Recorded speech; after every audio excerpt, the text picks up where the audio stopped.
A reading from the first letter of St. Paul to the Corinthians. The body is not for immorality, but for the Lord, and the Lord is for the body.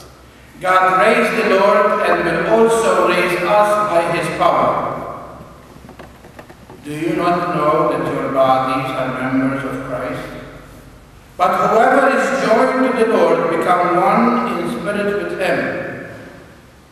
Avoid immorality. Every other sin a person commits is outside the body, but the immoral person sins against his own body.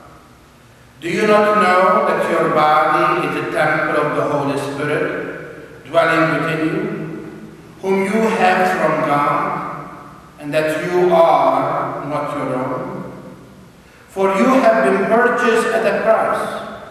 Therefore, glorify God in your body. The word of the Lord.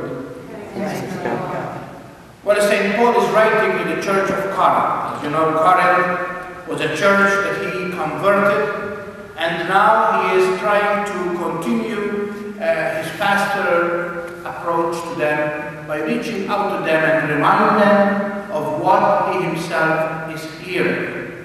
Remember, a true founder of a church is not somebody who found it and leave it, but somebody who found it and nourished it, like a mother.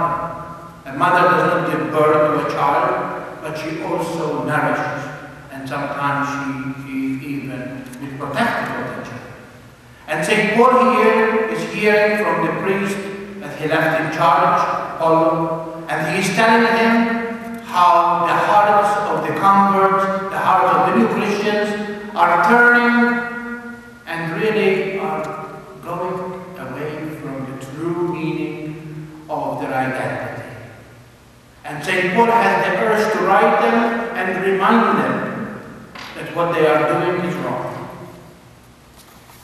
Today we cannot say this, because if you say you are wrong, as always the answer will come, you are judgmental. You cannot demoralize people, because many times we feel that after all they have their own life and nobody can tell anyone how to live his own life, which is true. Everyone is free to do what he wants. But if you want to have identity, if you want to be a Christian, if you want to be a Catholic, you have to abide with the blueprints of our identity, and that is the gospel. And that's why St. Paul is trying to remind us that our call to be a Christian is not to do whatever you want. It's like liberty. Liberty is not do whatever you want. Liberty is you know what is good and what is bad, avoid what is evil, so that goodness remain with you and you live in peace. And so St. Paul today is reminding his new converts about the way they're supposed to live. And so he said the body is not for immorality. That's very important. Our body was given to us by God for a great glorification. So that through this body, I come to know, I come to serve, and I come to do with the Lord. Do we not believe that we, after this life, will be resurrected in the body? And so although the body that we have is under the pain of nature, the nature that was fallen nature, and so we experience sickness, we experience all kinds of things that the body experiences, and pain and disappointment, we are going to have a body that is not anymore in need of those things, a glorified body. But as St. Paul said, that our body is not for immorality, but as a vehicle in which God dwells. And if God dwells in our body, we are the temple of the Holy Spirit, and that's the idea that brings at the end of our journey.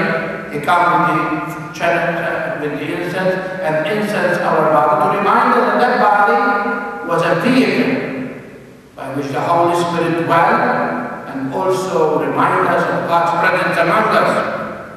And so he said that Christ has to undergo the suffering and also rise from the dead. We also rise with him.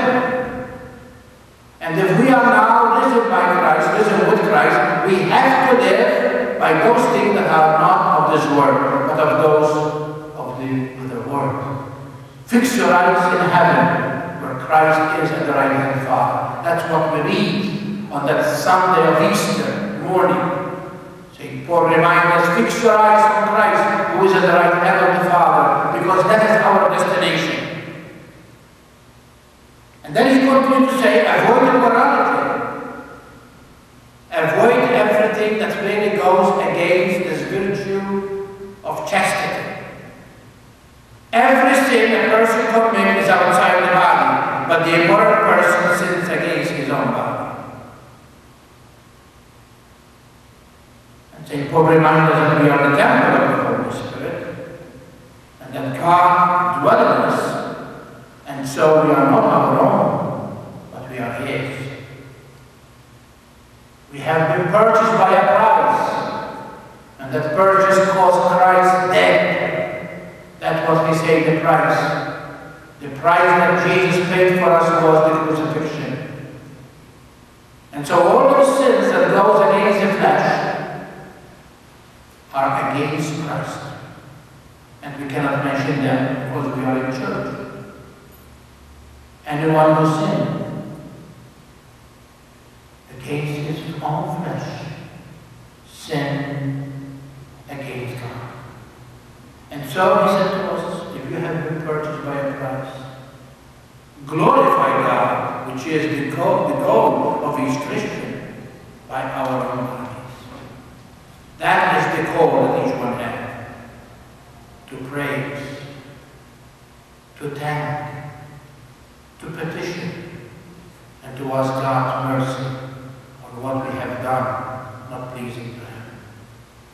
May the words of St. Paul remind us and teach each one of us the importance of this great gift that we have.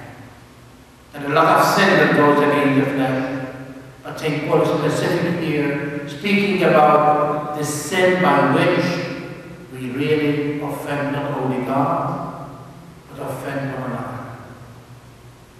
And that's why St. Paul really reminded the people of Corinth, do not go with the mentality and philosophy of those who come into your court and teach you this philosophy and idolatry that is not really Christian. You die in baptism with Christ. Let's now live the new way of